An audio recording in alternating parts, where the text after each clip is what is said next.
Hello everyone, and welcome to Board Game Bits, a show where we talk about board game news of the past week.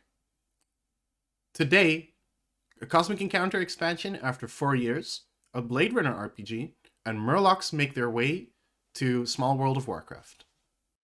Cosmic Encounter gets an expansion. That's right, the critical darling from 2008 is getting a new expansion. I say 2008 as if that's the first edition we've ever seen, but it actually dates all the way back to 1977. The most recent version is the 32nd Anniversary Edition, which came out in 2018. Now, some of you may be thinking, 2018? That's not so long ago.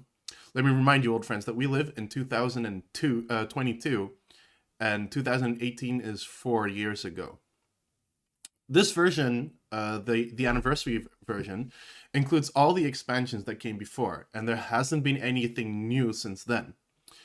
But Cosmic Encounters is still well loved among the board game enthusiasts, so I guess, why not? According to publisher Fantasy Flight Games, the expansion is bigger than anything that came before. I guess you could say it's on a cosmic scale. Yes, I'm definitely the first person to ever make that joke. Cosmic Odyssey, as the expansion is called, shall add 30 new aliens and also 12 alternate timeline versions of aliens we've already seen. Most notably, though, it adds a campaign. It will take place over several ages, which I guess is what they call sessions. Players will be able to pick up rewards in previous ages and use them later. There can be multiple campaign winners, but I don't really know what that means because we don't know that much yet. Also, there's no mention of how many sessions, or I guess ages, the campaign will be. But with games easily running over 2 hours, be prepared to cross off multiple Sundays. Blade Runner Tabletop RPG coming to Kickstarter in spring. Free League Publishing has announced that they're bringing a Blade Runner Tabletop RPG to Kickstarter in early May. You may have heard of the films. You may have even heard of Philip K. Dick's short story, Do Androids Dream of Electric Sheep, where, by the way, there's no mention of a Blade Runner. Anyway, if you like role-playing games and neo-noir aesthetics, this might be interesting to you. The game takes place in an alternate version of 2037, smack in the middle of the two films. Players can be humans, but they can also play as the new Nexus 9 line of replicants.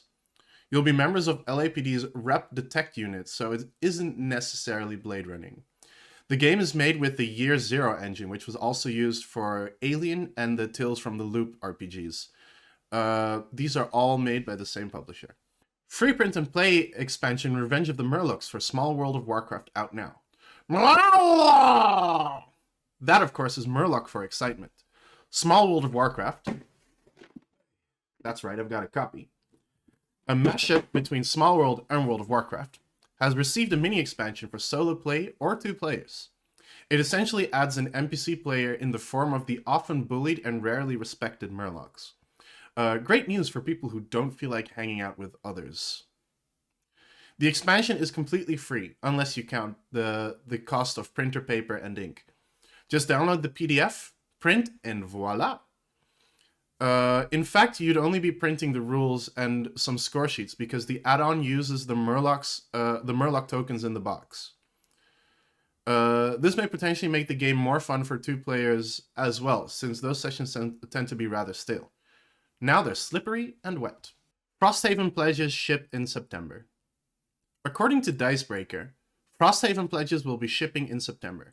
I didn't find any mention of this on the Kickstarter updates, so take this with a pinch of icy salt. Anyway, if you've backed the game and are waiting for it to arrive, it should be around that period. On another note, please let me know. I haven't backed Frosthaven, but I would really love to play it. So, there's also some bad news for people who want to buy the game in retail. Isaac Childress from Cephalofair Games has announced that they've been forced to up the prices to a whopping $250. This is approaching Kingdom Death Monster prices, people. This is, of course, due to the double whammy of increased production and shipping prices. If you followed board game news for a while, you know that indie board game developers specifically have really been struggling with these troubles. Isaac also admits that it's because of the gigantic amount of content, like cards, map tiles, and so forth. Anyone who owns a copy of Gloomhaven and has tried to close it after popping everything out knows what this is about. Mobs and Mayhem in MTG's Streets of New Capenna. So Wizards of the Coast heard you like magic and you like mobsters. They decided to make you an offer you can't refuse. Upcoming set Streets of New Capenna will feature and revolve around 5 mobster families. Each are themed around a main color and the 2 allied colors, which is similar to the demi-planes of Alara.